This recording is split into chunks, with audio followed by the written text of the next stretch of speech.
Good afternoon, morning, evening, or night, ladies and gentlemen. This is Jar Media 2022 Wrapped. On this episode, we are going to have a look at the major political events on the year and give our final opinions on it and the effect it's going to have on our future well-being. We're also going to be having a look at the latest Elon Musk drama, and we're going to be deciding what's going on there. So, boys, it's been one hell of a year. Baby a bit tired. Good afternoon, morning, evening, or night, ladies and gentlemen.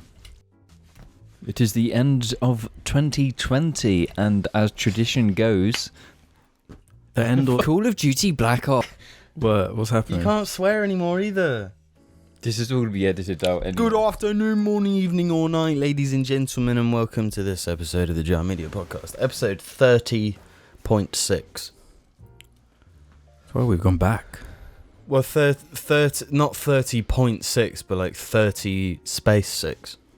You know, 36. You know? Good afternoon, morning, evening, or night, ladies and gentlemen. Welcome to... Good afternoon, morning, evening, or night, ladies and gentlemen, and welcome to this episode of the Jar Media Podcast. Yeah, I've been thinking about that a lot. Like, I want to be more animated in my body when I communicate. Right. That's something you should do anyway. I'm very I feel like animated. I don't do. I feel like I'm such a passive person.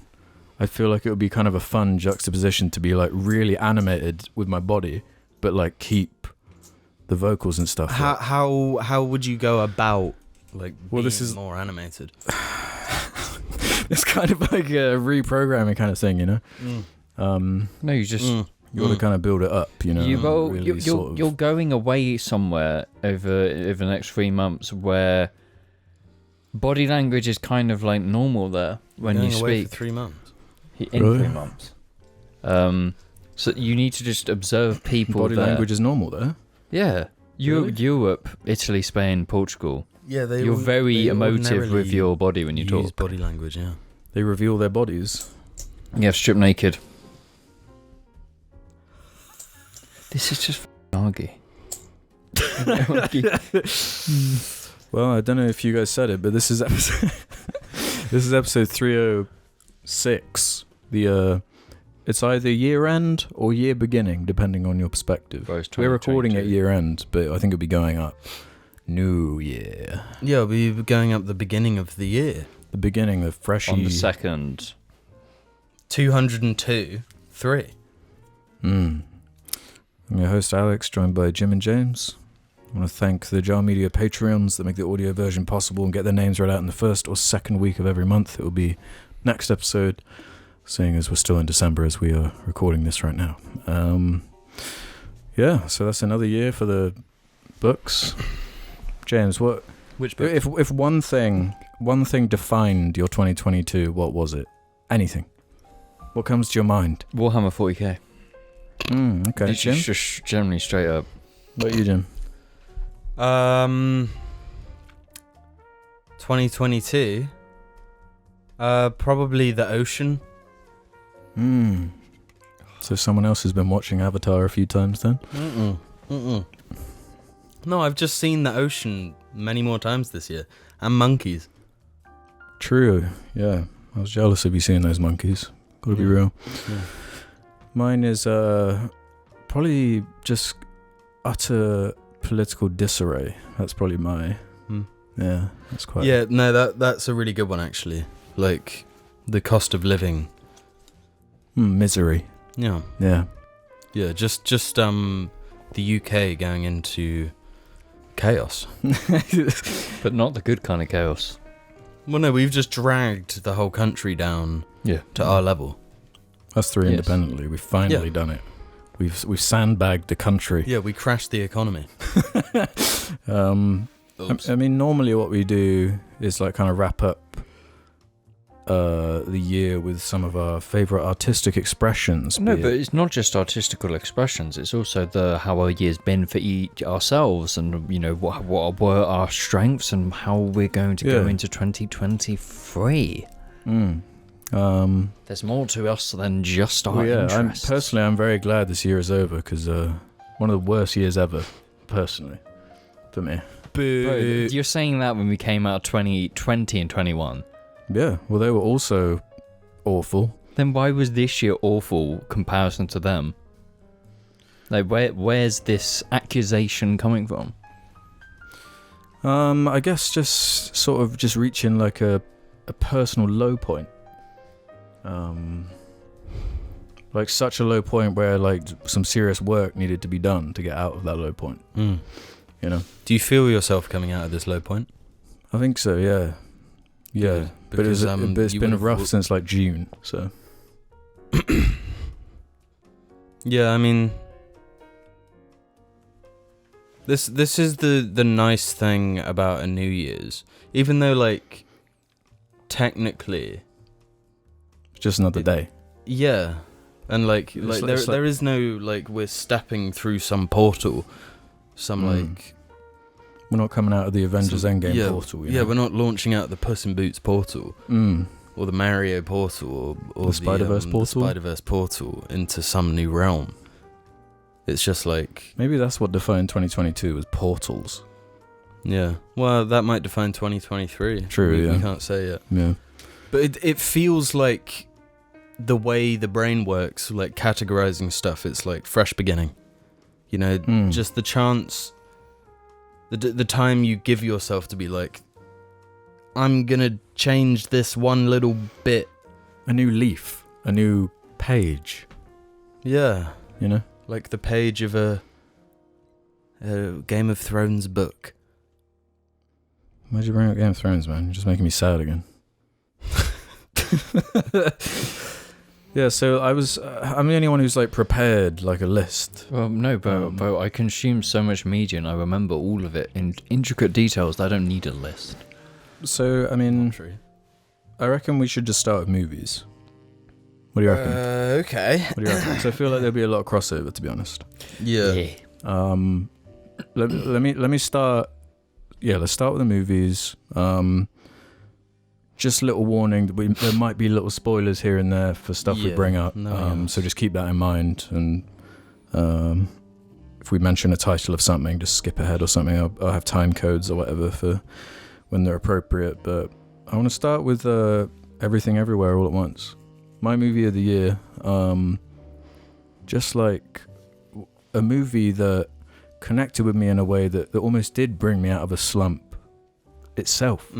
Where it was the exact right kind of story and message that I needed to hear at that time to really, I don't know, get a lot of sort of emotional fulfillment from. I love Short Round and having like a character that's all about like killing with kindness as a character personified. Yeah, I've seen it 4 or 5 times. Every now and again, like when I'm in the bath or doing a poop or whatever, I've got it on iTunes, so I just chuck it on, watch my favourite scenes or whatever. I really love everything about it. I can't remember how much we've really talked about it on Joe. We haven't really done any deep discussion on it or whatever. Yeah, I don't think we have. All 3 of us have seen it. It was kind of like a big deal movie purely in the fact you watched it and you were like, guys, you have to come over and watch this. Yeah, it was one where I insisted. You were that passionate about it, like. I didn't want you guys to miss this one. Yeah, and it is like really special, and it feels like particularly designed to resonate with like our generation. Yeah, I get what you mean, because it is kind of like chaotic and. It's kind of recognizable in terms of like you can see like the DNA of like the Matrix in there and all this like multiverse type stuff, another kind of portal sci-fi universe jumping concept, and the title does explain like kind of the thrust of the movie. It is all over the place. It's everything. It's everywhere. It is like a chaotic premise, but like that is what makes it so like energetic and fun and unpredictable. What did you think of it, James? Like, because I wasn't sure what you were going to think of it. I liked it just because it had heart and it had character. Yeah, And heart's it's like, a good way to put it. when it has that, it doesn't matter any of the other qualities of it. It like instantly catches you on that. Yeah, And that's what got me. And I like, I felt when I giggled, I had some good moments, Yeah. and I liked it. yeah. It's something about that tone, being able to balance. It's one of the things I love most about it. Absurdist comedy combined with drama that actually is effective. Mm-hmm. That is something rare. Because like, you don't see like SpongeBob. I don't know. It's kind of sad in the SpongeBob movie where he gets let dried. It's not the same. It's a different thing. But usually, as a rule, you don't really associate those two things. You know what I'm saying? Because it is totally absurd. It's silly. It's wacky. It's goofy. It has dumb comedy in it. But something about the like character drama is like really genuine and human and has a lot of heart, like you said. Yeah, like Metal Gear Solid 2. Yeah, great action as well. Like some of my favorite action scenes of the year. It like is they're fantastic, so excellent and creative and the soundtrack as well. Mm-hmm. It's like they could have just released the soundtrack as an album and I would have liked it. Mm-hmm. You know, the music is that Yeah. resonant. Yeah, I've listened to a lot of the best tracks from it, like the Empathy Fight.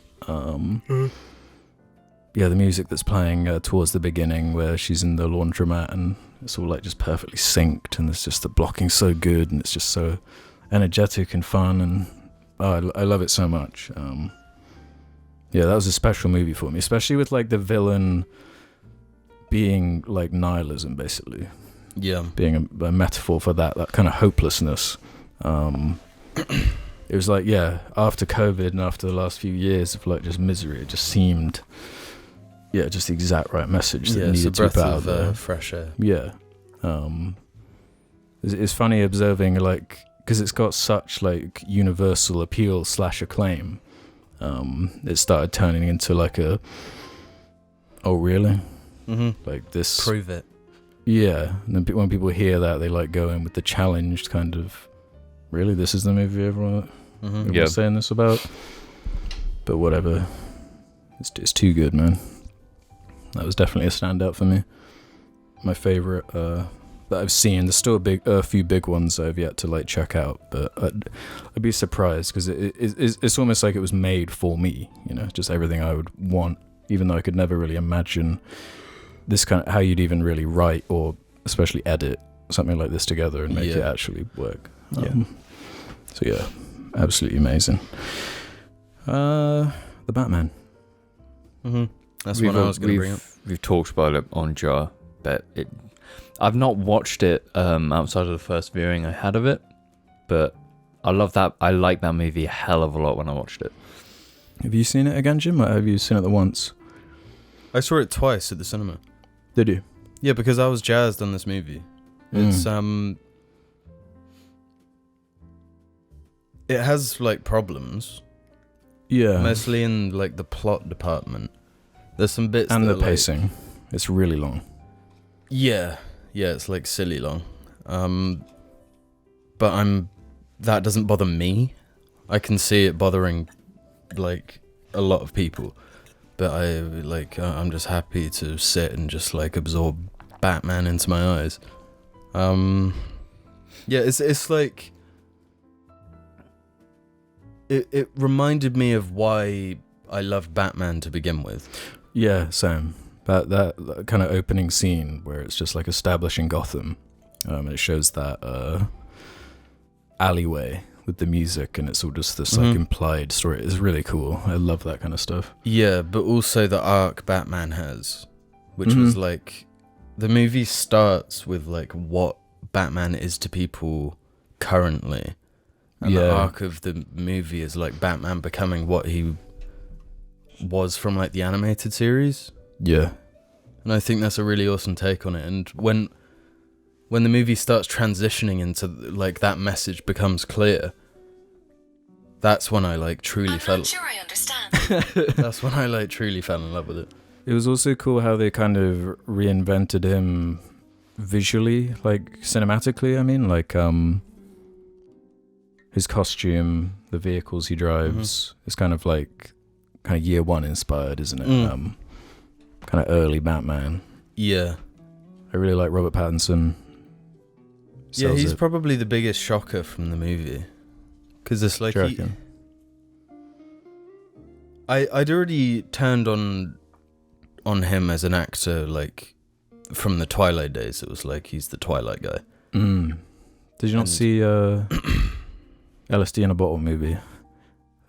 Yeah. No, that was the first one I watched where it was like, oh, he's like really good. No, he's a really good and character. And then he's in like The Lighthouse and stuff. So I'd already liked him again. Like, but then he was cast as Batman and it was like, I don't know, he seems a bit like young. I don't know, and like, just he has like kid vibes. Yeah, I get what you mean. He's like YA. Yeah, but that really works for Batman because he is a kid, really.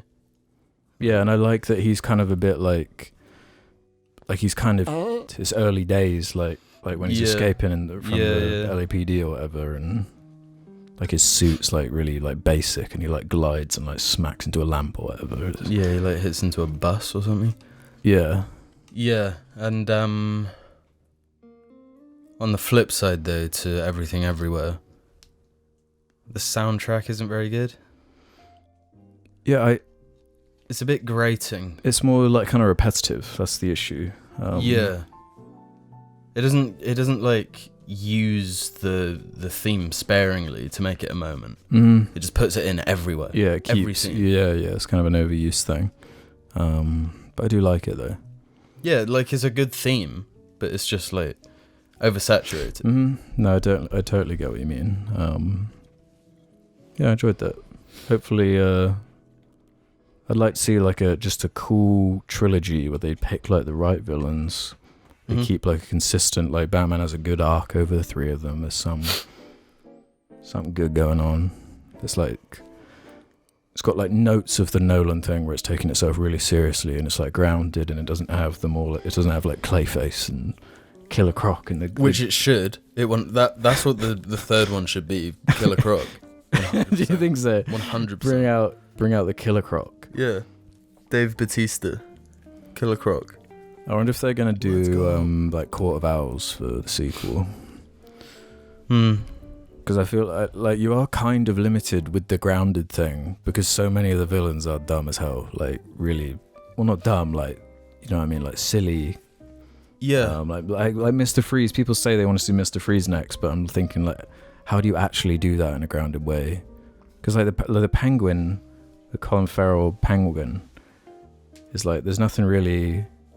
It's not like Danny DeVito like raised by penguins or the, or the bottle pushed in his head from the Arkham games or something. It's not like. Yeah, he's just a mob ugly guy. gangster. Yeah. Yeah, I feel like that ultra goofy shit could be done in like a Justice League-esque Batman. Yeah. Like one that would join the Justice League, but then there's also like certain characters they can't really revisit because of like the Nolan movies, or I don't know. Like Scarecrow would be a really cool one, but he's kind of already been used in Batman Begins. You don't want to tread. But then Joker's in it, I guess, as well. Yeah, Joker's used in like every Batman movie. Yeah, I don't know. I did enjoy that. That was a good cinema experience. Yeah, super fun. I'll shout out Nope. Yeah. Nope might actually be my movie of the year. Really? Yeah, it really stunned me. Have you seen it how many times? Twice? Twice, maybe even 3 times? Really? I've only seen it the once, so... Yeah. It's a movie that... Like, after I watched it for that first time, you're just constantly thinking about it. And, I was kind of disappointed by Jordan Peele's second movie. Us. Yeah, I'm the same boat. It was fine, but it felt like a step down. Yeah, like Get Out was really good, and then it was a step down. But Nope is like easily the best of the 3 to me. Yeah. It feels like it's saying the most. It's the most like visually stunning. Yeah, some of that like imagery, some of the visuals are like. Yeah. Not only are they memorable, but they're like really frightening. Yeah. I can't get the image out of my head whenever I'm vacuuming now. Like with a vacuum cleaner. Yeah. And I like suck up a spider. I can't remove that thought from like some of the imagery in this movie. Mm-hmm. And it's just one short scene in the film, but that stuff has stuck with me. It's like tattooed into my brain. Yeah. Yeah, like, because I've always been fascinated with the idea of like UFOs and aliens and this kind of thing, but it can be goofy as hell. It can be silly as They kind of mock it in the movie itself with the like the kids dressing up as the big wide-eyed aliens or whatever that you'd expect to see. But yeah, the way they take it's just like that. It's like such a simple but like ingenious kind of spin on something we've kind of seen like expected. And really it works on like every level. Mm-hmm. Like it's an entertaining movie, full stop. Like you don't need to read into it for it to enjoy it.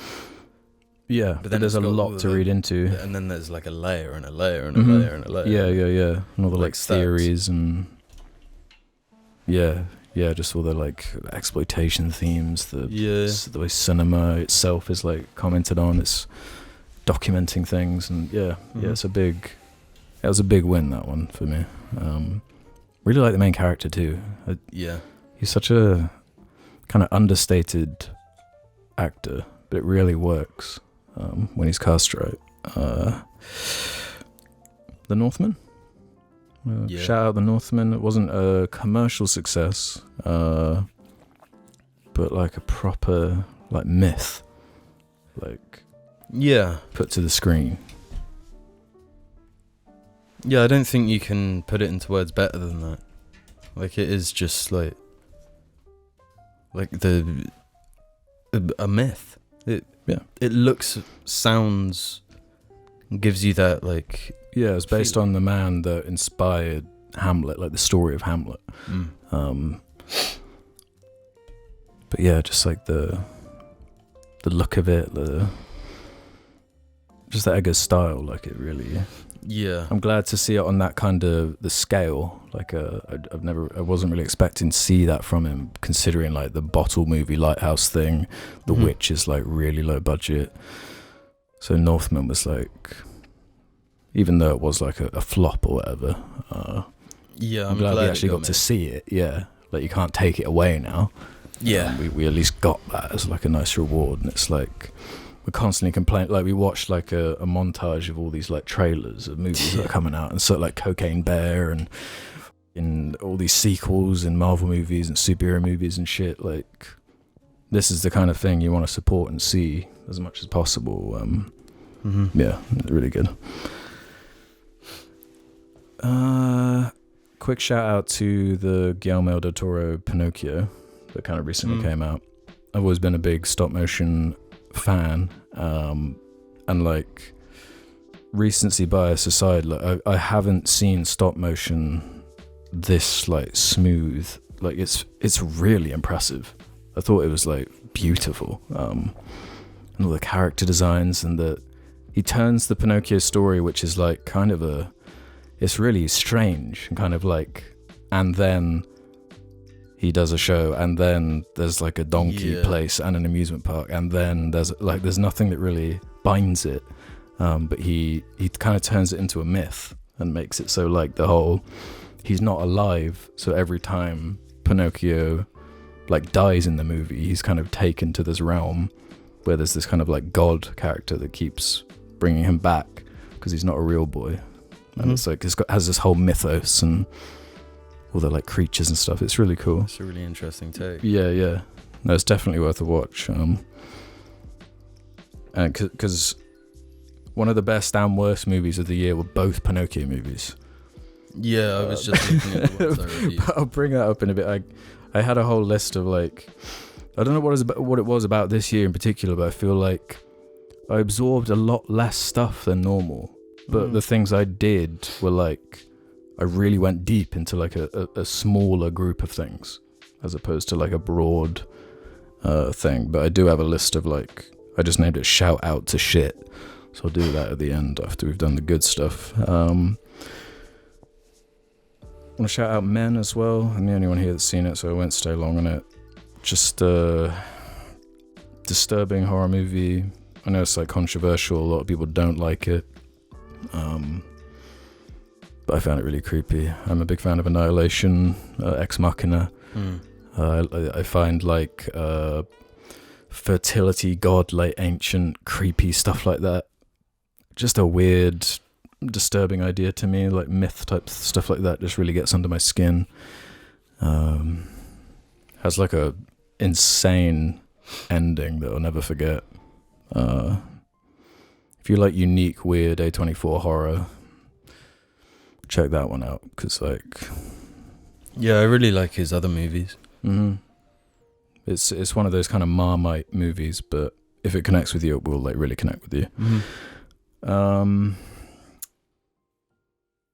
Banshees of Inisherin came out on Disney Plus. It's like a week ago or so, and I checked that out. Amazing. Did you ever see In Bruges? Yeah, really good movie. Yeah, so it's that kind of cast on this like little island in Ireland, and it's kind of a cool. It's almost like Whiplash in a way, where it's the idea of like how far do you push your art? Yeah, for greatness. Yeah, and like what does that actually mean? Like the idea of time and like what message are you going to leave behind and what are you going to sacrifice for it? But yeah, the kind of quaint setting, the humor as well, kind of just like In Bruges, it's a similar tone. Three Billboards was a similar kind of thing too. Yeah, really good film as well.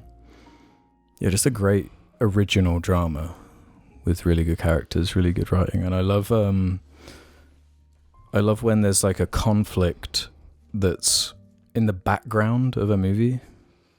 Like there's a civil war happening on an island in the background, and it's like part of the story, but it doesn't directly affect the main characters. Yeah. I find that like a cool... it's like a setting. Yeah. Those are the main ones I wanted to shout out for now, unless you guys had any... Top Gun. We all saw Top Gun, and you guys did the jar video without me. So me. we don't need to say much, but it's just like... I was like floored. I can't say I'd ever had any interest in like... Yeah, plane stuff. I mean, Planes like are cool. They've always been cool, but if Well, Top Gun... When I heard Top Gun 2 exists, I was like... Well, yeah, when I had like a really cynical... When I was seeing the trailers, I was like, oh, here's another one of these sequels decades and decades later, cashing in on an IP everyone kind of knows.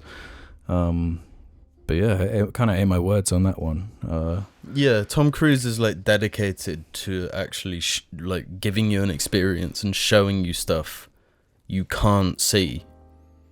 And with like real stakes and like but like tangible action. Yeah, and although like I'm the film is full of like effects and stuff, I'm sure, but it's just real enough where it's like. I just like this. That feeling. I loved the simplicity of just like start the movie, it's basically a Mission Impossible. Like you set an impossible mission. The whole movie is training for the impossible mission, and then like the last like 40 minutes or whatever is just the mission. I'm one of those people that has the take of like I didn't need any of that romance stuff. Like to me, it would be perfect if it was just like the training action stuff. Like to me, there wasn't really that much added from having the whole Jennifer Connelly. I know why it's in there. It's like a Hollywood big blockbuster movie or whatever, but that's the only thing that weighs it down for me. Because especially that all the flying scenes, they're genuinely incredible. Like I was really like blown away by those. And just the way they give you the like sense of direction and where stuff is in the scene, it's like and even though it does have the simplicity and they set up the goals, it still manages to be surprising and kind of go directions you weren't anticipating it to go. like that whole, even through the training, like with the bird scene, the bird strike and stuff. That's a really great scene. Yeah, that was definitely a surprise for sure. But the only reason I didn't note it down was just because of there's like an intense corniness to it. Yeah. Which is good when it works, but when it doesn't, it like kind of annoys me. I think I've seen that one twice now. Yeah, real surprise. Because I watched the first Top Gun like after, and was like, this ain't for me. This sucks. I can't stand this fucking film. Yeah, so that's a rare one. But like the sequel is just infinitely better than the original. Yeah, any other movie ones to throw out there? No. I think all the other movie ones that I have are like in the shout out to shit, so I'll bring that up in a bit. Okay, let's move on to TV then. I've only got a small selection here, but aren't in the shout out to shit bit. Andor. So is the whole thing good? Start to finish? It's no joke, probably the best Star Wars thing they have done since the Disney acquirement. Yeah. Like I guess you like Rogue One, right? Yeah. It's kind of like the same team that fixed up Rogue One.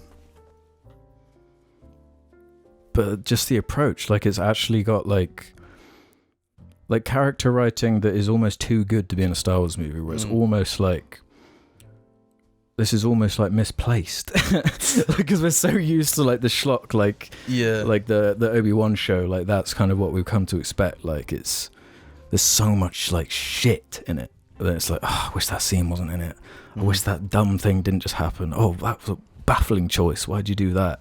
So for every cool thing, there's like something garbage to match it. Yeah. But this, it's just like consistently good. Maybe the first couple episodes are a bit kind of slow, where it's kind of finding its legs. But like once you figure out where it's going and what it's doing and what it's building towards, it has this awesome structure where it's like every 3 episodes is kind of like a mini arc that all like feed into each other, and it like builds to set pieces. And there's this one episode about halfway through called The Eye, which I actually just rewatched the other day because it's like such a good episode, where it's a heist basically. That shit's my weakness. I love like heists and like getting teams together and pulling off like these impossible kind of tasks. And then it somehow avoids just the typical Star Wars pitfalls. It doesn't just shove in references all the time, like they just ruin it. Like Rogue One even did it, where it's got like the I don't like you guys just on this planet for like, and it like the whole film comes to a screeching halt just to show that they're there. Like it doesn't do that shit. It's got like a consistent tone. It's got cool new characters. It's the best approach where like no one cared about this character Andor, which is perfect because you have this open book, basically a blank book that you can fill in. And he's a cool character, and it's a genuine surprise because out of all the shit like they announced on the docket based on that stuff, was the one that was the one that's like, ugh, no one's gonna give a about that. That's just gonna be lame. But really surprising. There's some great action. It's got the production like you'd expect and imagine. Well, in saying that though, like the Obi-Wan show felt more like a TV. Yeah, like it felt like a TV show at some points, where Andor doesn't really have that issue. So I would recommend that if you're like jaded as on Star Wars, which I was right before Andor. But it kind of reminded me a bit like, that like there was like an initial spark that like was really cool about this. And it's like finding a way to revisit that. And I think it's only going to have 2 seasons, so it should, if it's good, the same kind of writing quality as the first season, it could wind up being like a really cool, just like in 20 years. So I definitely recommend watching that if any of that kind of sounds interesting. Stellan Skarsgård is this really cool new character. He's this like he sells antiques. He's like an antique dealer, but that's like his front, because he's actually like building the rebellion like in the background. But the Empire's eyes are like and the Empire's actually like scary. They're actually like an oppressive force. they very rarely. They feel were that way effective. anymore. Yeah. I really recommend that. I kind of mentioned House of the Dragon on a previous cast. And the kind of depression that came with revisiting Game of Thrones and that whole. I got to the last season again. I watched a few episodes of it, but just stopped because it's even worse than I remember. Because I went back and listened to like the Sardona cast I did like around the time it just ended, and I was being way more like easy on it. Then I remember feeling quite. I was kind of like okay with it at the time, but I was so swept up in like. There is one good episode. Like my recommendation would be to just stop the episode before the whole like Night King episode where they like attack. When they attack Winterfell. Yeah, when they attack Winterfell. The episode where all the characters you love are just like sitting around talking. Yeah. Like prepare. That's a good episode. There's some like good dialogue and some good character moments there. But it's just an absolute farce. So it took a lot to kind of get into House of the Dragon, I guess. But it's cool. It's got you. Especially with the way like the season ends. It's got like a real... this is cool. Like I think dragons are cool creatures. I've always found them kind of cool. And the only time I've ever really felt the kind of scale or true potential of what you could do with those kind of creatures is the Bilbo Smaug scene. Like the first bit of it before it turns into the silly like dwarves fighting with this big like gold thing. Just that conversation Bilbo has with Smaug, and it's like all about the scale, and it's the conversation that's like cool. But the dragon stuff towards the end especially, it's like this is like cool and scary, and the designs of all the dragons are cool, and just the typical stuff you'd expect, all the like political stuff, the incest, all this kind of stuff. Lots of silly wigs, but so hopefully that like gets better as it goes along. Yeah. And my only other TV show I really want to shout out right now is Peacemaker. Oh, you watched it? Yeah. Well, just because I've had the Sky Now TV or whatever, which has HBO, House of the Dragon, and all the HBO stuff. And Peacemaker's one of those. So rewatched the Suicide Squad James Gunn movie. Yeah, where that character's established. Yeah, it's really good. And the show's good too. I've heard it. I just never gave a f about John Cena. Like I don't really like him. But I thought he was trashing everything until Suicide Squad. It's like the perfect casting for him. And just the like kind of style of James Gunn's writing, where it's like a little bit juvenile, but he's able to like just characterize everyone just enough and get like the little sensitive moments in for like the silly shit. It's like a good tone. I don't know if you ever saw Super from him. It was reminding me of Super. Is that James Gunn? Yeah. With Dwight from... Yeah, Dwight and that's a good movie. Elliot Page. It felt very much like that, but like kind of really edgy and kind of gruesome, and because Super was like a whole like that was like a commentary on superhero stuff. Yeah, like before that was like a big. I can't remember if that was before like Kick-Ass and stuff like that. I want to say it was. Yeah.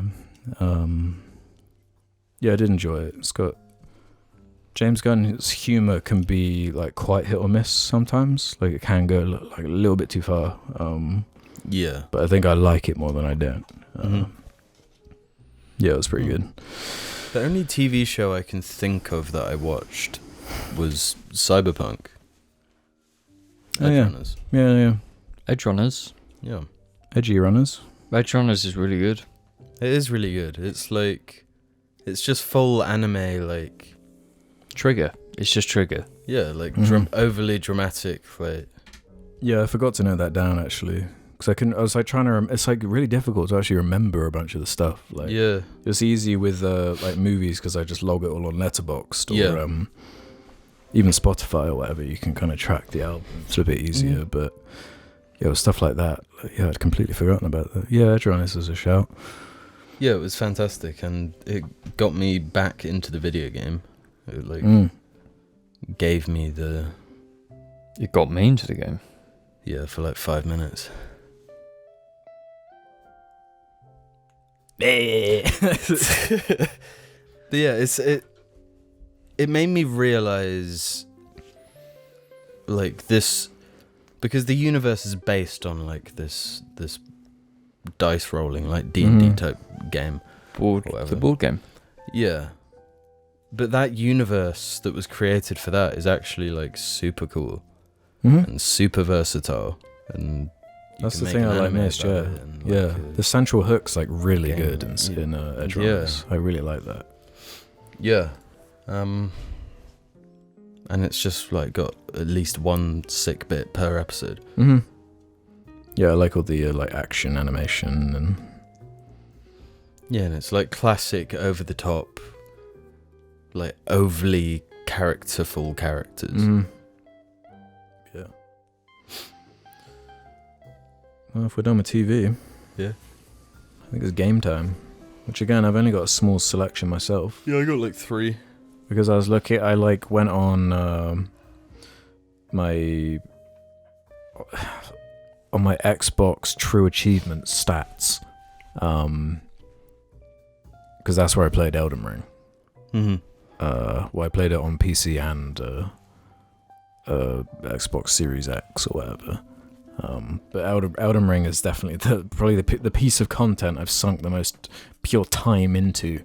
Yes. In 2022. And yeah, that's definitely like the big game standout for me.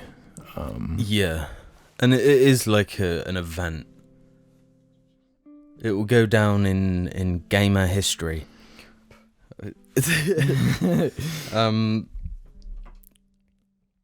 And I don't know what else can be said about it now. Yeah, it is one of those. If you haven't played it, you've heard about it. You know? Yeah, you can't really avoid it. And I love like what it's done for like YouTube content and what it's like anyone who's making like open world games now are gonna have to like really pay attention to not be like clowned. Like, well, they're gonna actually have to make like video games because it was going up against Horizon. What was it called? Forbidden West? Yes, or something. Which I did buy and play for a bit. Yeah, I mean it's just like. I mean, it's night and day. The best thing about Elden Ring is the message it sends to everyone else. Every other dev team making games, or more so the publishers. Gameplay is king. It's got no nonsense. There's no battle pass bullshit. There's no silliness. And it's like it's been the talk of 2022 since it came out. And it's like God of War came out, and it's like people. It wasn't like the Red Dead versus God of War 1. You know, where it was like, which one is it going to be? Everyone was just like, it's Elden Ring. Yeah.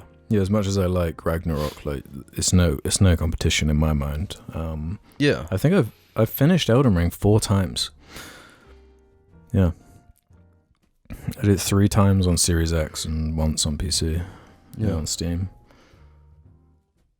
Yeah, amazing game. And it actually convinced me to go back and play Dark Souls 1 to completion, which I'm glad I can finally say I've done. Yeah. And a big chunk of Dark Souls 3 as well. Why are you giving me that face? Yikers. What?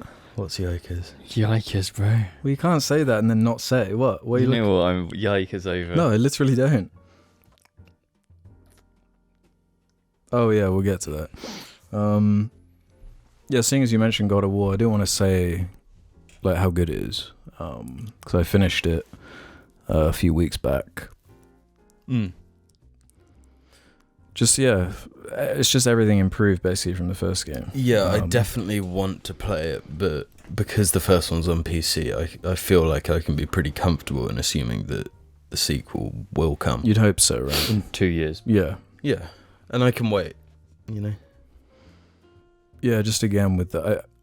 And because I kind of mainlined the main quest, I know for a fact I'm missing a bunch of like awesome storytelling. Yeah. Because apparently all the like side quests and stuff are like really excellent. I just wasn't in that kind of mood. Mm-hmm. I just wanted, because it's a thing when like a game of that popularity comes out, if you don't experience the story for yourself, YouTube thumbnails will ruin it. Yeah, I've already had some things like spoiled. Yeah, like stuff. Just spoilers just everywhere. I had like major stuff like spoiled on Twitter and stuff like it just, it's really annoying. Yeah. But yeah, really good story. Really good characters. Surprisingly good writing.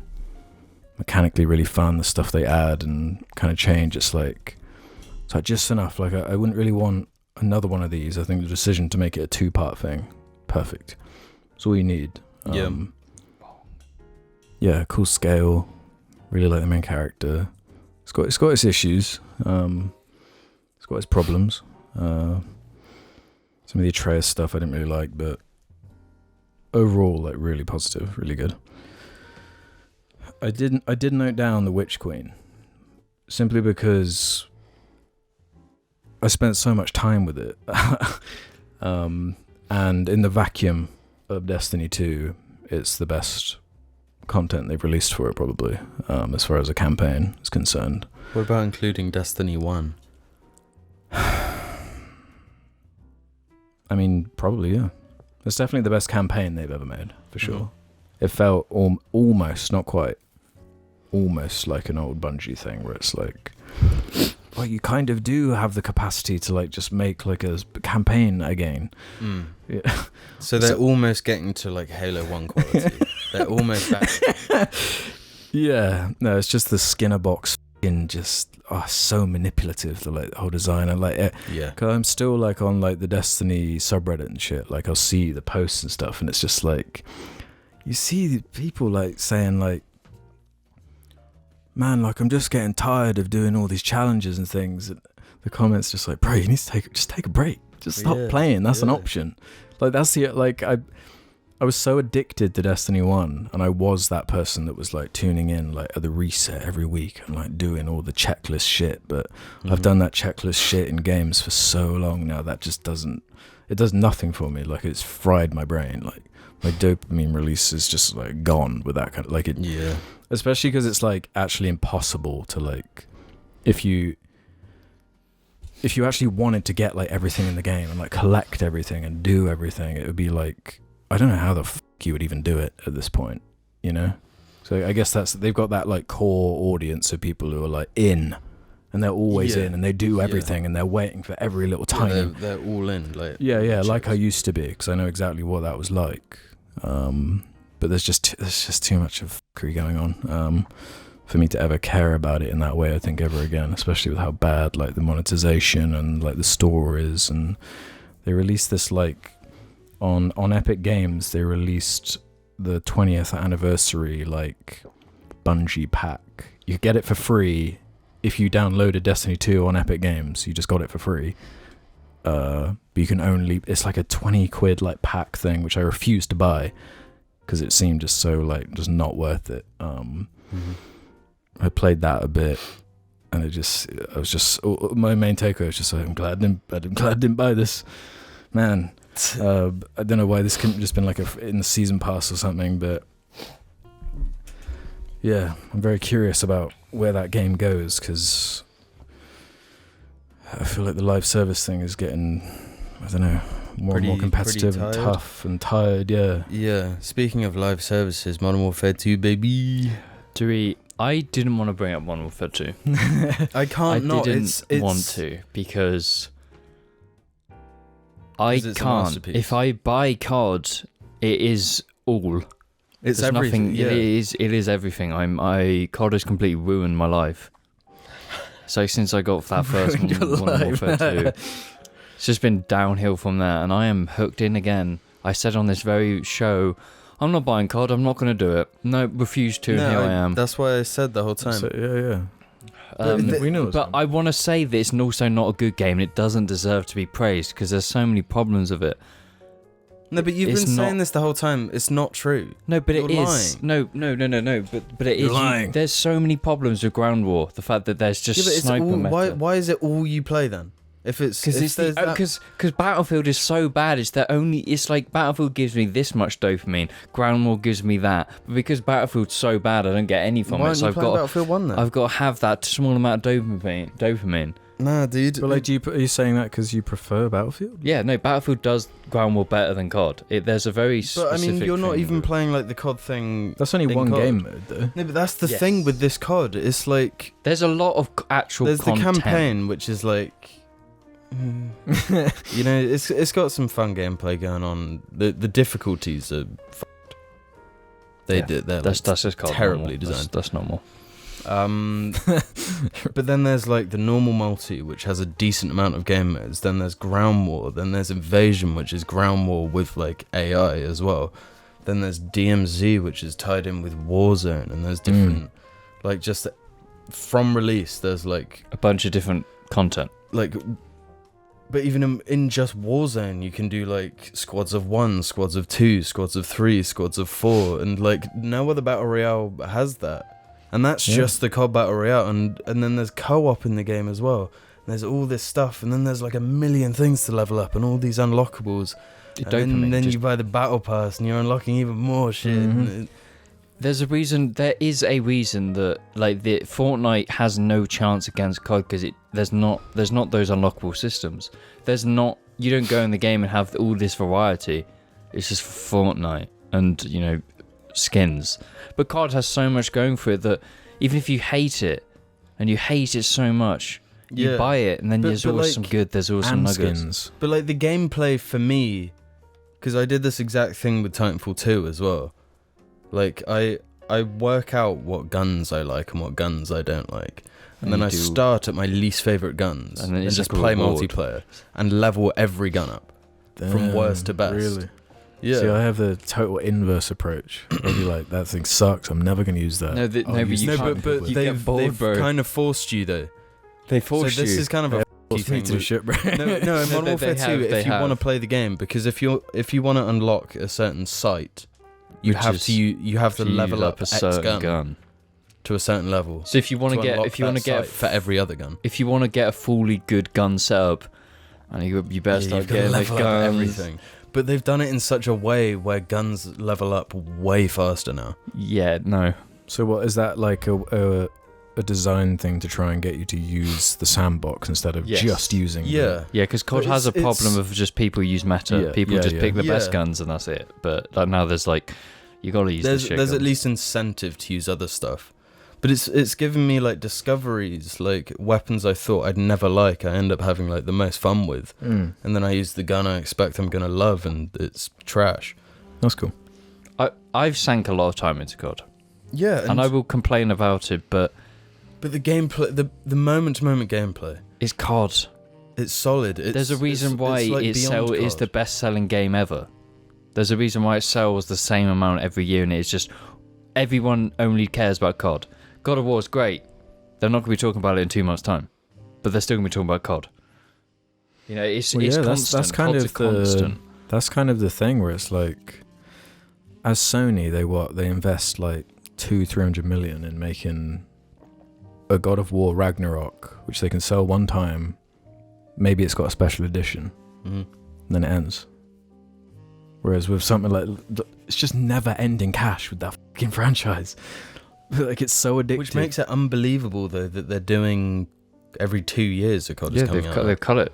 It's not going to be annual anymore. But that's because they can afford to do that with Well, yeah. how much just... Because I'm going It's to buy just at least income, like the income, first 6 battle passes. I've already bought the first one. Like, The battle passes are so f***ing easy, man. There's like 30 days Yeah, left, and yeah, I finished it. It's like they're like designed to be easier than other battle passes as well. Is that and the you one can that's like a choose- map? Yeah, and you can choose what you Mhm. unlock at what weight you want to. Yeah, so if you want to go straight for like The the guns. currency, Yeah, you can just do that. get back your Yeah, currency as fast as possible. Because I personally, I don't like battle passes. I think they're like, No, they're think trash. They're shit. really bad. I don't find them like addictive.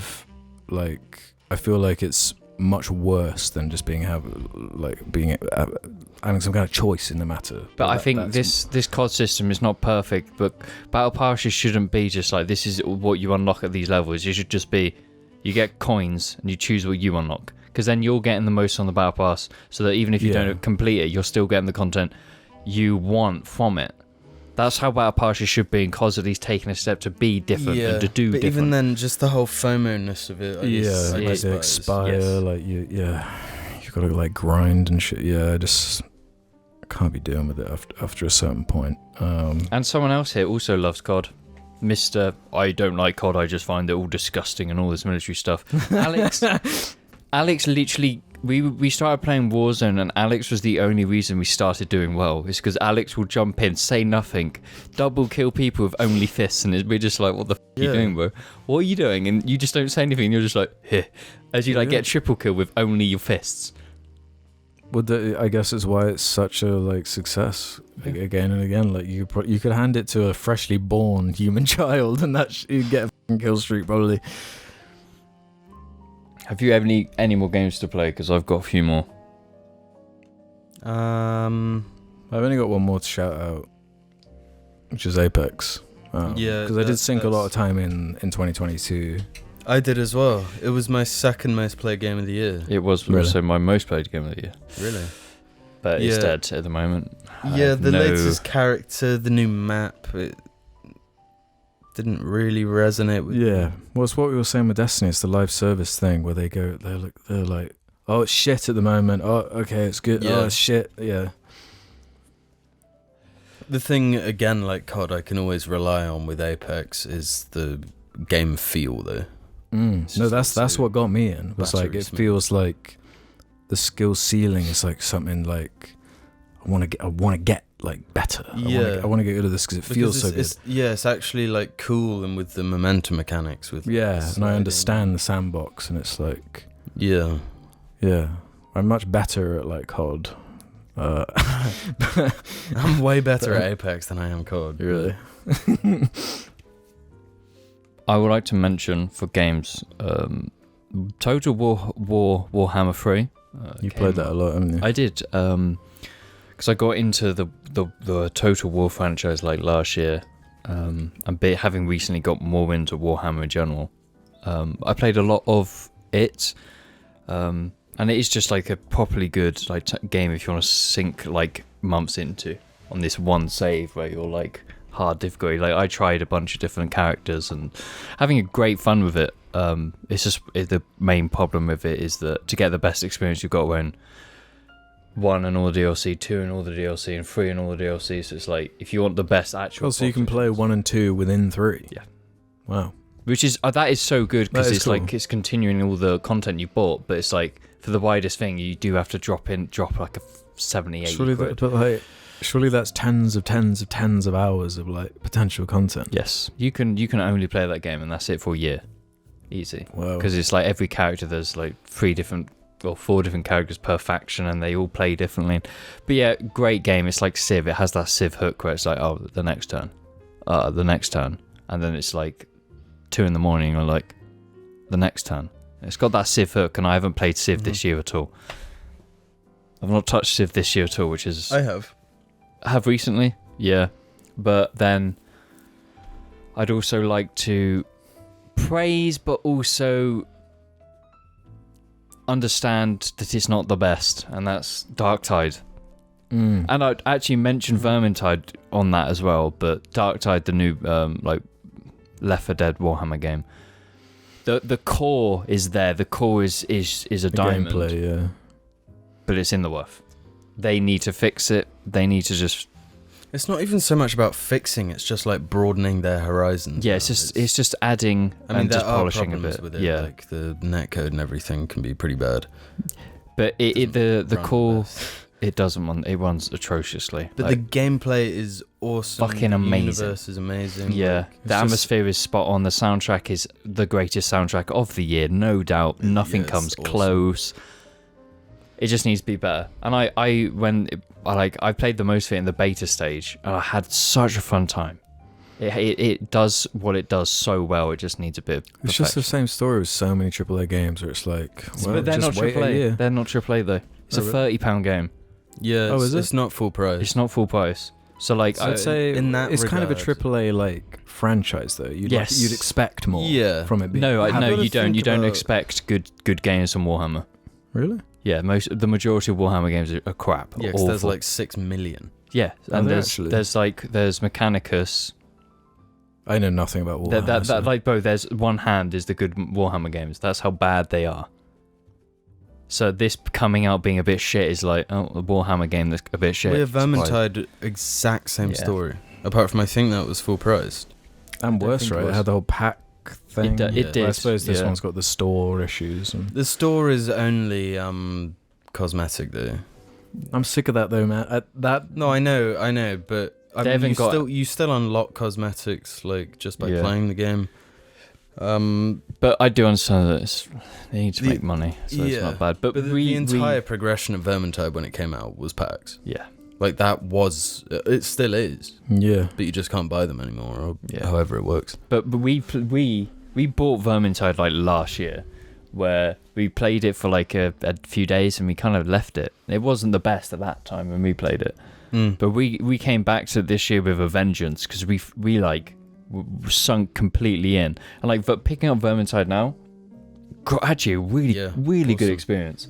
So- Super fun, super responsive, and like the systems in it really easy to understand and like jump into. Yeah, it's like it's as casual or as like hardcore as you want it to be. Yeah, and the dopamine releases from it are like so almost natural because it's like the dopamine's coming from that difficulty, and the jumping up difficulties where you're like chaotic. And I would honestly recommend it for anyone who needs like a really good co-op, just fun game. Yeah, And the settings wacky as it's Warhammer, so it's very yeah, fun. it's fun as hell. And that has probably been the highlight of the year, is getting back into Vermintide. Yeah, I want to shout out as well because technically it was a 2022 release.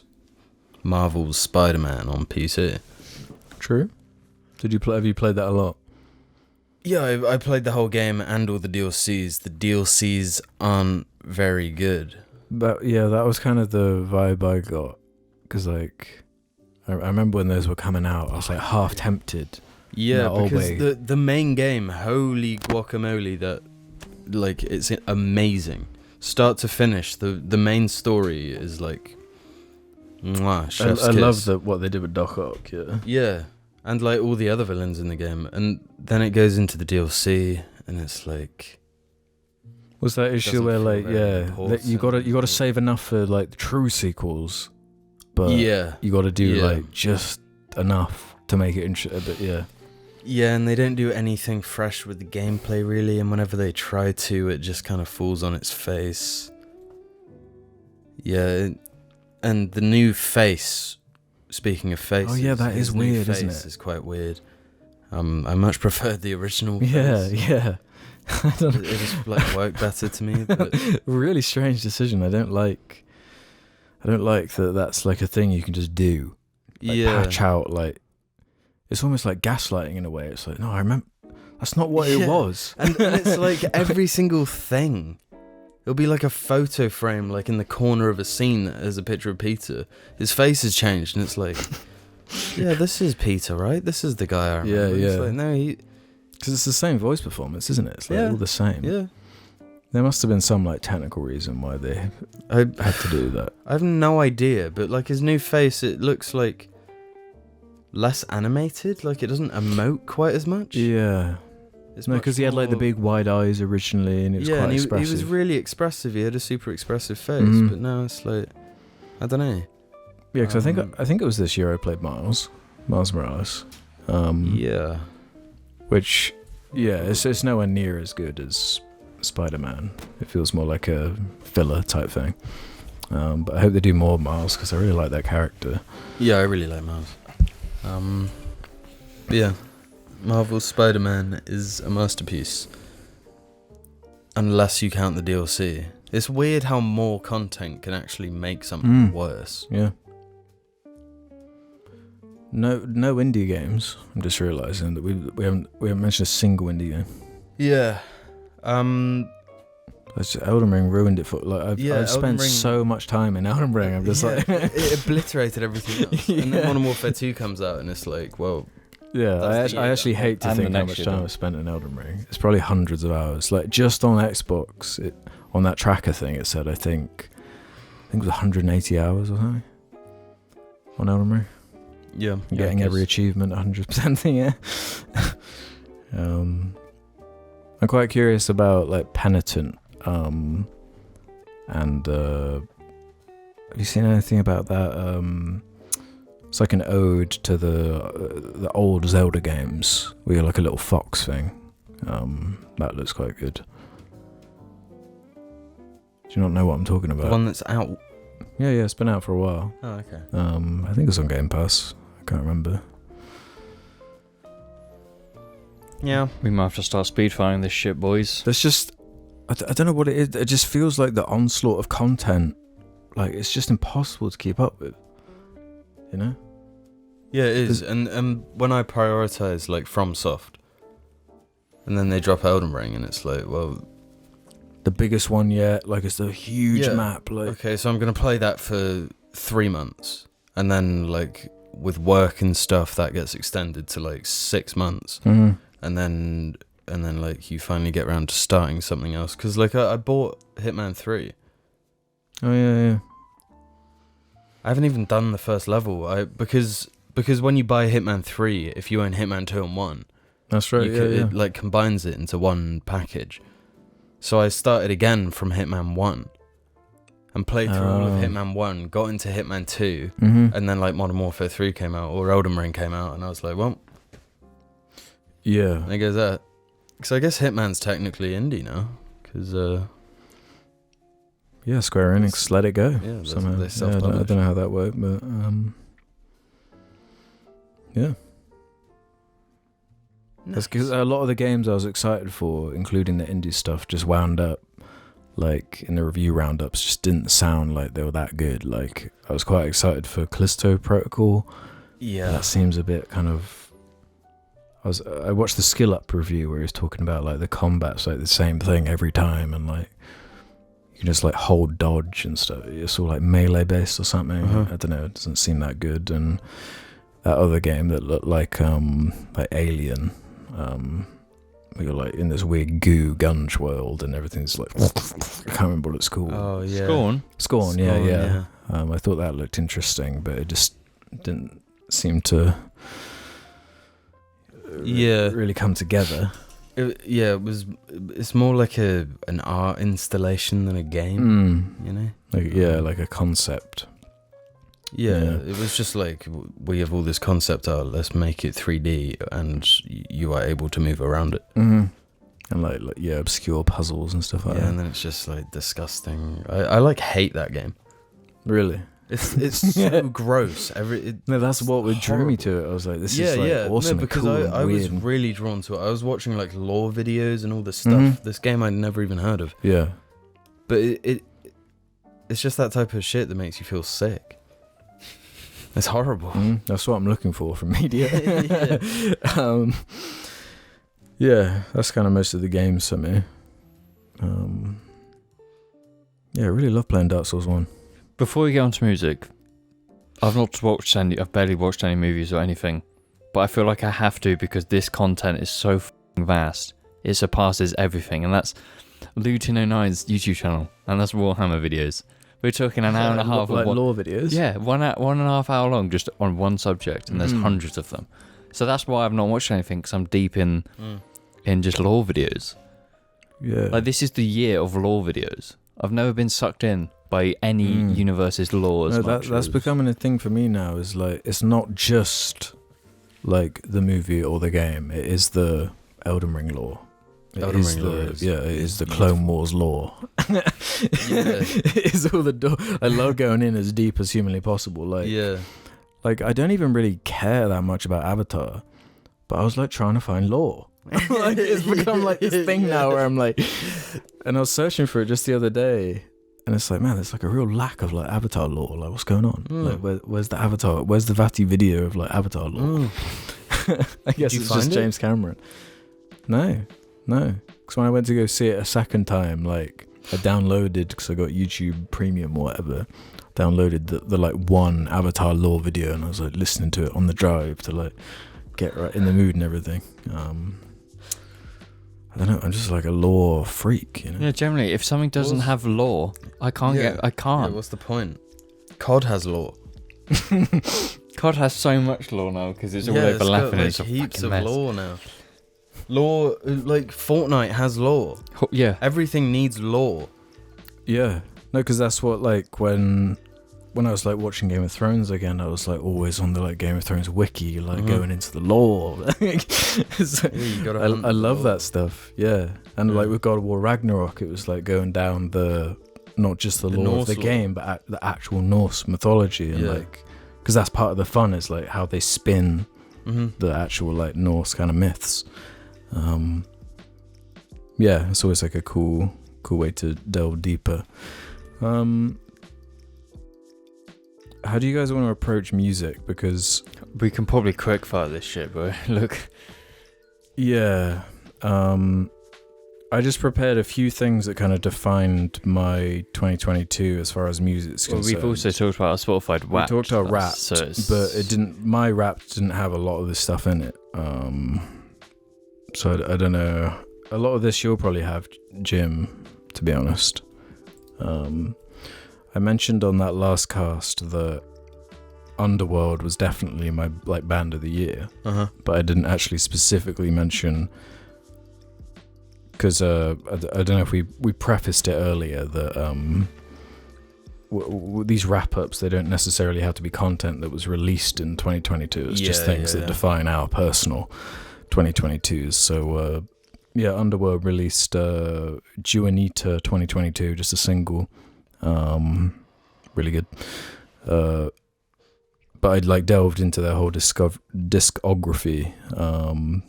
I'll just read off a couple of my shout outs.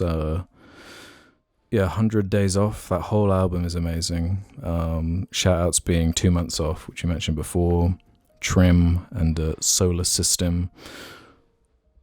Just that like 90s, early 2000s. What the fuck? What was that? I'm scrolling through my Spotify, sorry. Oh, okay. Yeah. I went through their whole discography. So another standout was the album Barking. Shout outs being Moon in Water, Always Loved a Film, and Bird One. If you like these like really long kind of droning sounds bad, but like kind of repetitive. I find it like a vibe. Yeah, I find it like motivational. Like I like driving to Underworld. I like exercising to Underworld. I like doing things while having these beats, these electronic sounds are motivating me. Another one was I mentioned it on a previous cast, but going to see TV Girl in Bristol. I didn't realize they were like this big TikTok thing. They're like really going crazy on TikTok. That's like a whole thing now. Like music artists that were like indie are like just boosted by TikTok, and they become like huge stars or whatever thanks to it.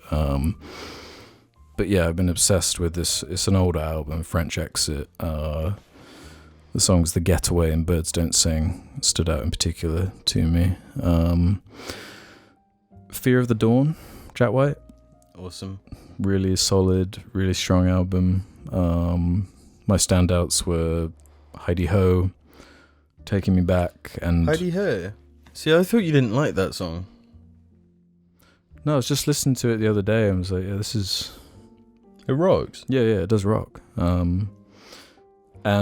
my favourite from that album is, I don't know how you say it, Osophobia? Eosophobia? Yeah. It just means like a phobia of the sun, I think, right? Mm-hmm. That's what it means. And it's like a 2-part, it's like a reprise or something. Really awesome. Mr. Morale, The Big Steppers. Really good. Amazing. Love United in Grief, Mother I Sober, Auntie Diaries. The production on Auntie Diaries, like as soon as it starts, like I start getting like the goosebumps on my back. It's like, oh my god, this is like really, really powerful. Yeah, it's got a lot of power, that album.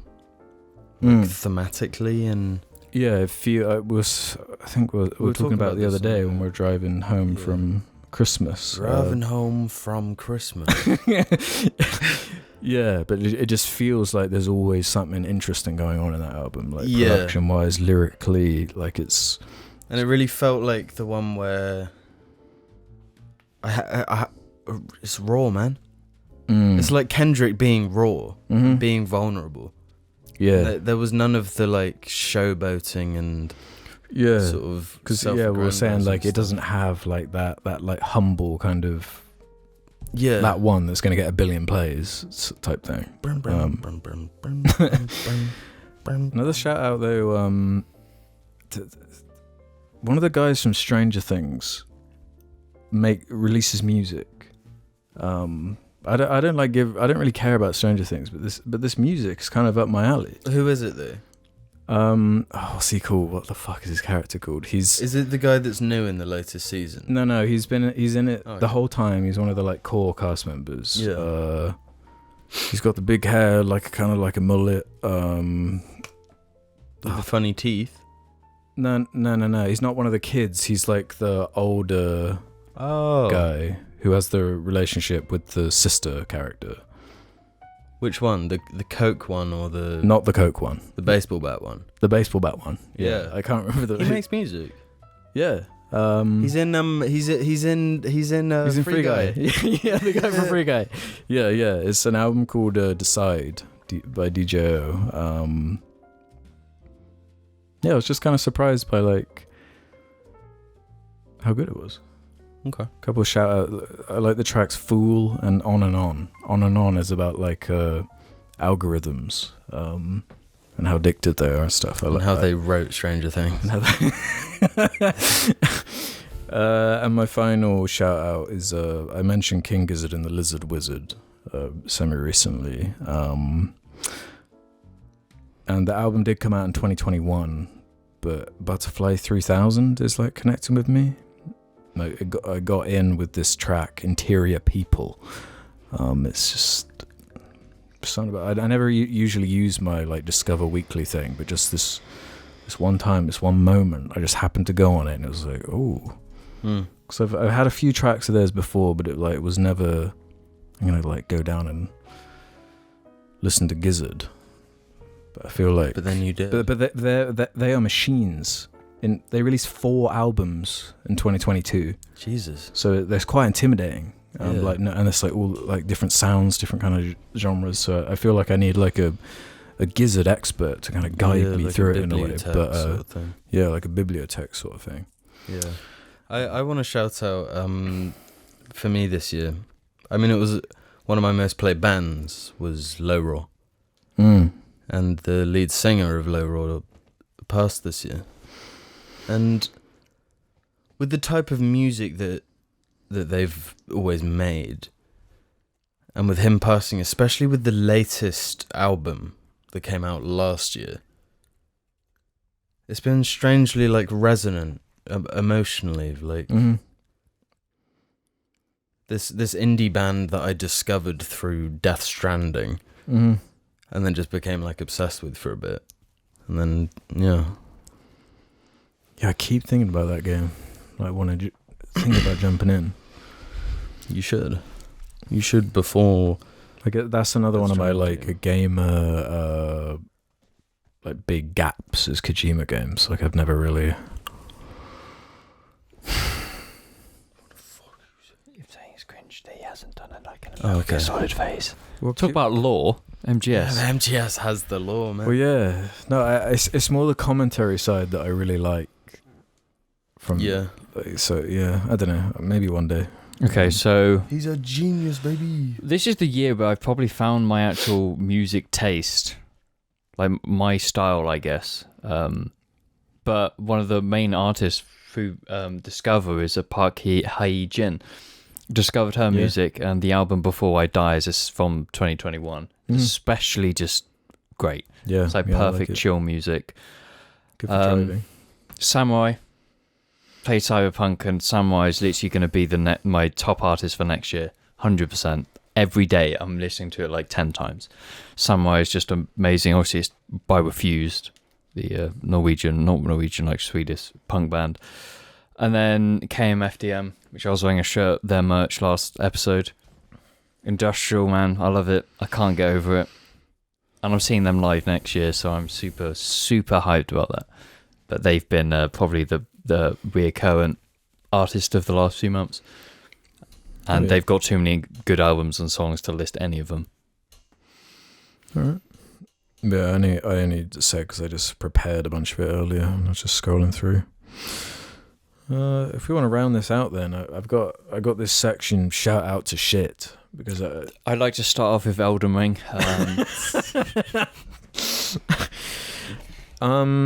My criticism of that game is 100% valid because I was playing it as like 30 FPS. And you guys don't want to play. No, listen. No, stop. You refuse to play Bloodborne because it's a 30 frames a second. Yeah. So my criticism. But that's because there's no other way to play it. But there's no other way for me to play Elden Ring. Yeah, there is. You just don't buy wheels for 1 month. Ooh. Hey. To be fair, I've not bought any wheels in any recent times. Yeah, that's because your car is locked away in the witch's cabin. Right, let's go through the shit. Rings of Power is going to start this off. What are you thinking, Amazon? Did they poo it? They didn't just poo it. They diarrhea shit explosioned it. Really? You have the Lord of the Rings IP, and you shit out. I don't want to be throwing J.J. Abrams under the bus again. Oh, was it a JJ? Apparently, J.J. Abrams is the one who recommended these showrunners, these random-ass showrunners who have no experience. No, go on their IMDb. Go on IMDb. Look up Rings of Power. Go on the showrunners, the writers. There's nothing. And it's like, what are you doing? What the f*** are you... Why? Why would you take this, like... Because it's not like... The books alone, that is... a big thing in and of itself, you know. If the Peter Jackson movies weren't there, that would already be a big deal to have Lord of the Rings. But there's a lot of responsibility that comes with that. Mm-hmm. But then on top of it, you have 3 of the most beloved movies of all time. You're playing in that universe, and you are trying to impose this feeling that you are like part of that. Yeah, you sit in the same echelon as those movies. And as far as like the money and the production value and everything that they put into it, it's clear they wanted it to be that. They f***ed it hard. Why does anyone listen to J.J. Abrams? I guess he makes money. When? Lost. Lost. He created. Lost was it? Yeah. Well, I don't know if he created. He directed the first episode or 2 or something, and then just bounced. It's like, here's the mystery box. Bye. You solve it.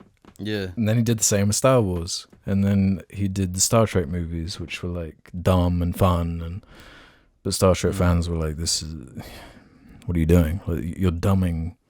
You're Star Wars. Yeah, and you're Star Trek. Star Wars. Yeah, and then he Star Wars. So yeah, I don't. No. That's it. He's trying to everyone's nostalgia. Star Wars, Lord of the Rings. That's what he's done the whole time. Like Super 8, it's just like 80s. Yeah, I love 80s ET. Mm-hmm. Awesome. This is my one. The more time that passes, the more I just don't get on with his kind of style and output. But as far as Rings of Power is concerned, like the way it ends, and they're like spoilers for Rings of Power, but they're like teasing Gandalf at the end. Like Gandalf's they're like really like clawing. It's really bad. I was holding out. I was thinking maybe like they invest all this money. They're like, this is going to be a 5, 6 season, 8, 10 seasons if we're, like it's like such cart before the horse. Yeah. Oh god, I could never imagine watching that shit again. No one's thinking about this. No one. I've only heard complaints. Yeah. Just like a desperate, sad attempt at their own not Lord of the Rings, Game of Thrones, just kind of gone catastrophically wrong. It sets a bad precedent, though. And I feel like it's one of these things where it's not like... I think it's actually like just the whole show is just ruined. Like, I don't know what you could actually do to like follow it up and kind of like fix it. You know, it's not like Parks and Rec season 1. Like, you know, there's not room to improve this. It's just this. It's almost worrying because, you know, Lord of the Rings is, you know, as you say, it's this huge thing where there's a lot of respect there. And lore. But what's their new show? 40K with lots of respect and lots of lore. But then Henry Cavill's direct, like the executive producer, so that's like the only reason. Where you want. If HBO was making it, you could be a bit more confident. If it's Amazon or Netflix, yeah, it's a coin flip. Yeah. Or like, what would happen if it was like Netflix? Is it would like get one season, it would be amazing. No one would watch it though, and it would be cancelled or something. Yeah, it would be one of those. On similar lines, the Halo TV show. What the f*** are you doing? Showtime. Like, we've gone into Halo, we don't need to drag that out. For how much like this franchise like used to mean to me, it's actually like, it's just what are you thinking and what are you doing? It's just so obvious that the people in charge of it don't give a shit. It's like, let's try and formulate it to make moo money. And it's not like, oh, this thing we love. Yeah. Let's like make it and be passionate about what we're doing. Yeah. And you can just take it like you lick Halo Infinite and it's like sand. You know? There's no vibrant flavour. It's just like it's honest. It's pathetic, the state of that franchise and like just the state of that IP. Because like you do go back and you watch those like interviews and the special features on the Lord of the Rings stuff, and like Peter Jackson, he's like talking with such like passion about the book, and like it's like and they're so excited to just be like trying their hardest to make something that like they want. Like nobody else has done it, so we're gonna do it. And it's not they're not doing that. It's just like like the source material, like it matters. Like adapting it is good, but like there's stuff like it's like the pillars that hold it up. You need to stay true to that stuff, otherwise what is the point? But it's also just like why is the Sonic stuff, like the Sonic movies are able to like do the things that the fans want? Like it's like it's so basic. There's just like these certain little tick boxes that like just deliver them, and that's all you need. Instead of like just totally embarrassing yourself and just bringing down a franchise even more. Like that's the like I showed James like a bit of it. It's like it's actual shit. It's like beyond shit. It's hilarious. It's total trash. But it's getting a second season, and the majority of people I know think it's great. Really? If you're not a Halo fan, it's amazing. which is f***ed up.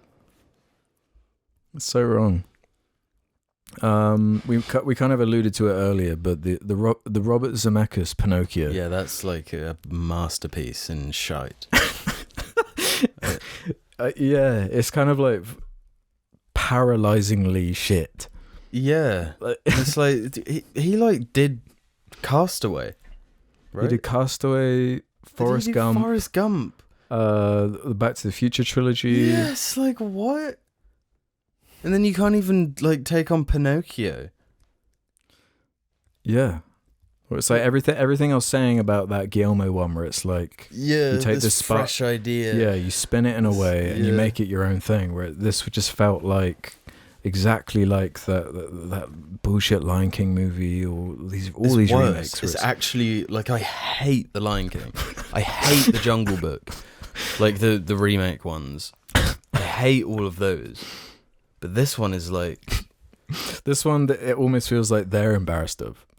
Yeah, and they were. They like snuck it on because they were like new Pinocchio with Tom Hanks is in it. Tom Hanks. It's out now. Yeah, yeah. And it's like, oh. I started watching it, and the second, who was it? It was the guy from Inception. Joseph Gordon-Levitt. Joseph Gordon-Levitt playing the little locust thing. Mm-hmm. Jiminy Cricket. And he's just like scary. Yeah, he's terrifying. He's frightening. Yeah, yeah. The kind of photo, like the textures on him are like this real bug thing. But the CGI is awful, and then like then the guy who makes Pinocchio picks up Pinocchio and stuff, and Pinocchio is like vibrating in his hands because it's not like they didn't like track it properly. It's like embarrassing. Yeah, you just got to stop. You have to stop doing this because the people making it don't care. Mm. It's just a remake. Why would they care? And who's going to be thinking about this movie ever again? No one. You know? Maybe in Tom Hanks's nightmares. But like, yeah, Ewan McGregor is the voice of the cricket in the Guillermo one. Is he? And he's like a cool character. Yeah, he's got way more personality. He's likable. Yeah, it's just shocking, some of this shit. Like, shout out to Jurassic World Dominion. That was on mine as well. Pure shit. Awful film. Incredibly awful. Because I haven't seen any of the other Jurassic Worlds either. And have you not? That was your first one. And I saw this one. It was like, why are there like giant bugs? The plot is about locusts. This Giant company locusts. that accidentally released giant locusts that eat all the wheat. So the whole planet's... It's like, that's not Jurassic Park. Jurassic Park is you go to a park, or Jurassic World or whatever, you go to a park and dinosaurs. Yeah, which at the very least the first Jurassic World was that. It was kind of like around that era of The Force Awakens, where it's just like the same movies again, kind of, but like modernized a bit with like modern effects. The one in the middle that Colin Trevorrow, who was actually supposed to direct episode 9 originally, didn't direct. He didn't direct the middle one, which is like this really weird half horror movie thing. Isn't it half like disaster movie as well? There's like a volcano going off. Yeah, and there's like a sad scene where the vegetarian dinosaur gets like destroyed with sad music. Right. Yeah, that was probably the worst cinema experience of the year. Was Dominion. Like, I was like bored out of my f***ing mind. Yeah, and it's like I don't understand what they're going for. Yeah, like, it's like if you're just, Mission Impossible part. Yeah, there's like a motorbike extended scene where there's like a velociraptor running next to a motorbike for like 20 minutes. Yeah. It's like, Jesus Christ, this sucks. But like, what are they trying to do? Are they trying to just rip off the originals? It's something no, totally it felt different. like there are a lot of movies that I watch, something like a Banshees of Inisherin or Northman, any of these, where it's like, this is like stunning and impressive to me in a way where it's like, I feel like I could not do this.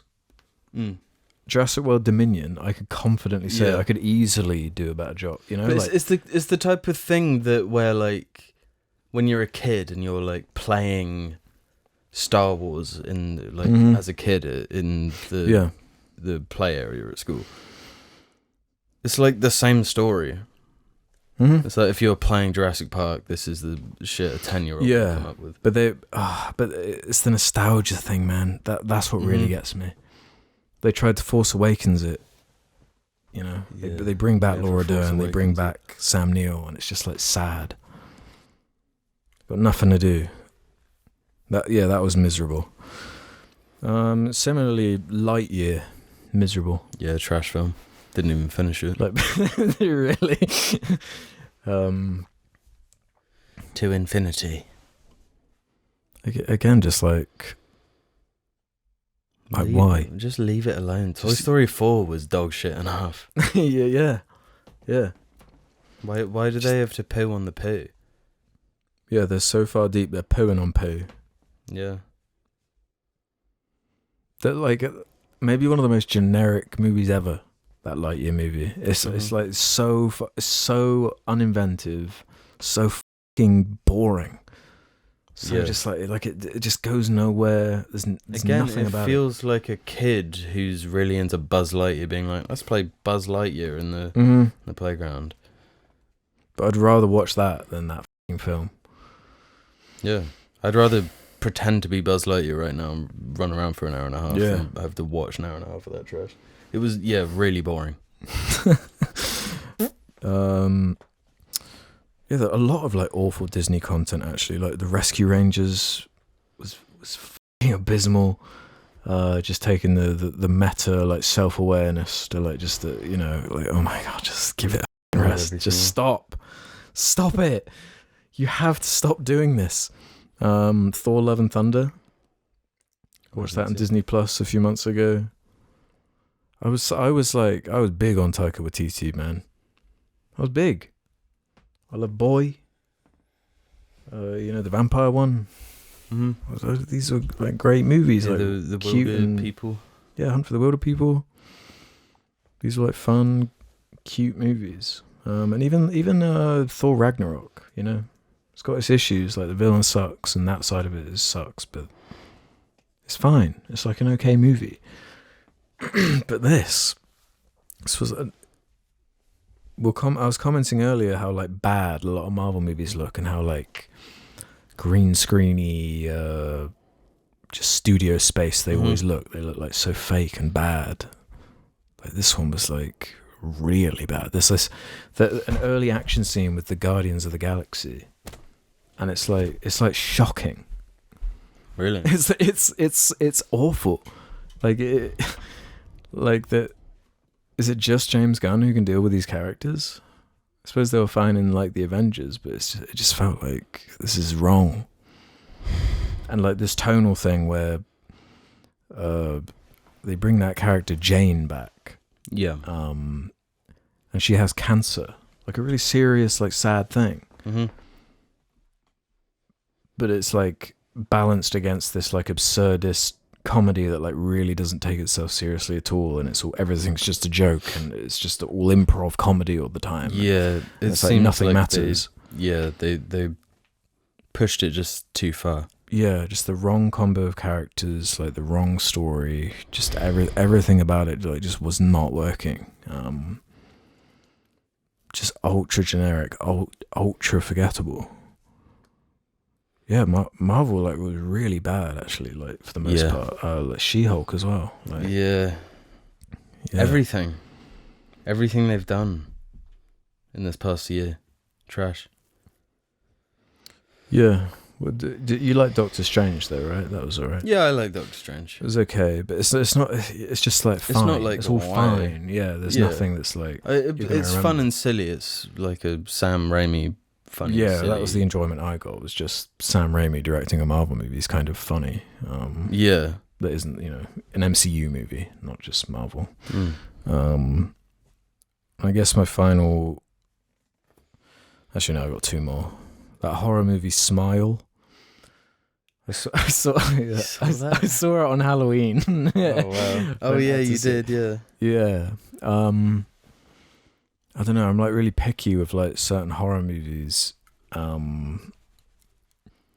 There's like a scene in the movie where they're trying to make smiling like as scary and intense as possible. There's like a scene where they're in like a hospital or something, and the camera like pans over to,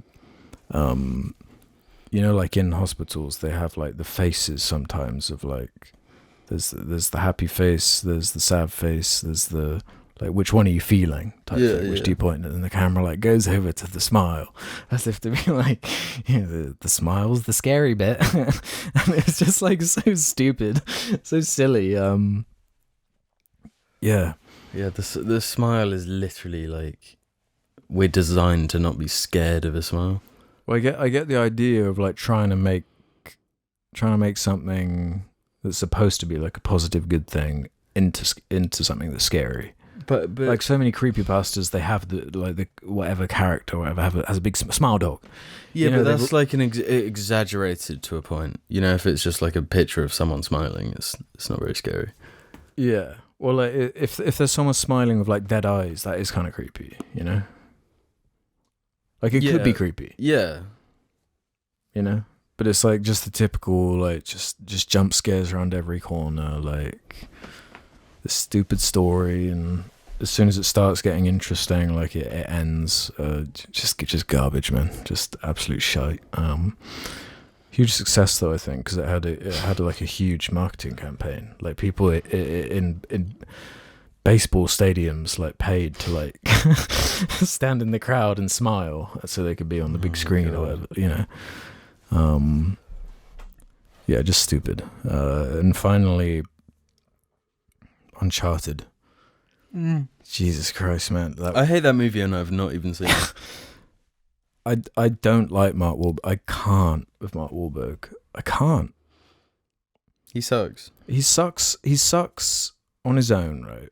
But then casting him as Sully, I'm watching him on the screen, and he's supposed to be Sully. Yeah. Who's such a distinct kind of character.